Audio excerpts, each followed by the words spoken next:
Hello and welcome back to Kim Reads as we continue with Rosalind Franklin. Chapter 6. What Rosalind Franklin Means to the World. Rosalind Franklin didn't know that James and Frances had made their conclusions on her work. She thought they were working entirely off their own research.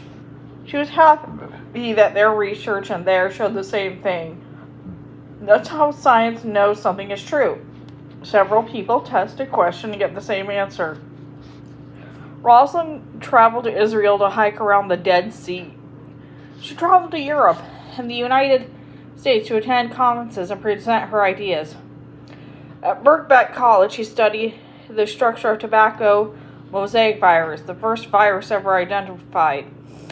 Rosalind's work helped scientists understand how viruses cause infections and spread. At Birkbeck, Rosalind wrote 17 more scientific papers over the next 5 years.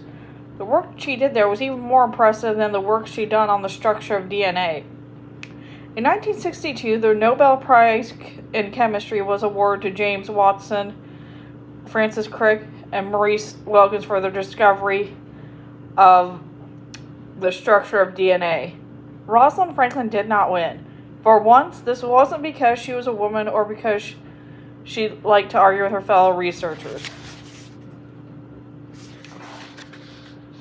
It was because the Nobel Prize can only be given to people who are still living. Rosalind Franklin was dead. Rosalind had started to feel unwell in 1956. Her stomach had swelled as though she was pregnant, but she knew she was not. When doctors operated, they found tumors in her abdomen.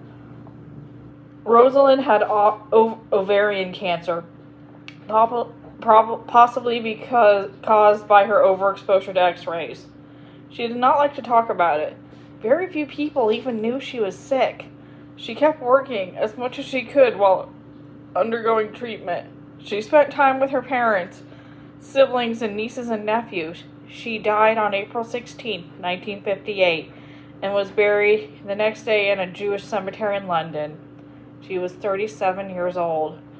For a long time, people forgot about Rosalind Franklin and ignored her many contributions to science. When James Watson wrote his famous book about DNA, the double helix, he made Rosalind sound absurd. He called her Rosie, which no one ever did.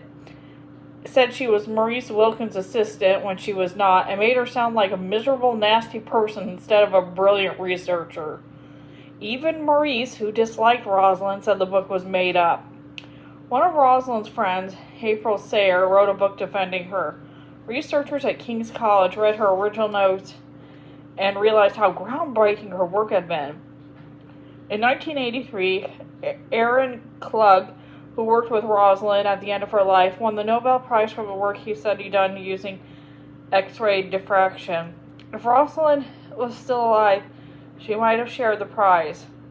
She might have only become the only person to win 2 Nobel Prizes in chemistry. Eventually, more people heard Rosalind's story.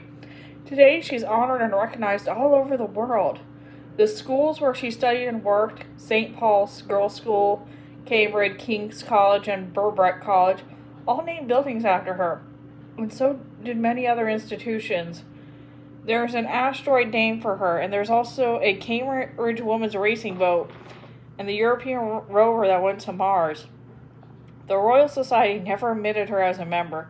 They now give a research grant every year in her name. In England's National Portrait Gallery, a painting of Rosalind hangs beside the paintings of James Watson and Francis Crick and Maurice Wilkins. In 2020, to honor what would have been Rosalind's 100th birthday, England issued a new 50-pence coin. On its reverse side is a copy of Photo 51. All of these honors are noteworthy, but Rosalind's real contributions to science are her real memorial. Once scientists understood the structure of DNA, they started to figure out how it worked. From there, they learned how to understand and even treat genetic diseases such as sickle cell anemia and certain forms of cancer. Now DNA testing can help convict some people of crimes and prove others are innocent. Some vaccines, including some of the new ones for COVID-19, were developed in parts of thanks to DNA research. You can even test your own DNA with at-home kits and find out what countries your ancestors might have come from. Some people were searching for the structure of DNA, and someone found to have discovered it eventually. Rosalind Franklin loved to solve problems. She was curious. She worked hard, and she was first. And that's the end of the Rosalind Franklin book. I know it was kind of short, but I wanted to read this with you people. She's a very lovely person. Okay, well, see you later. Bye.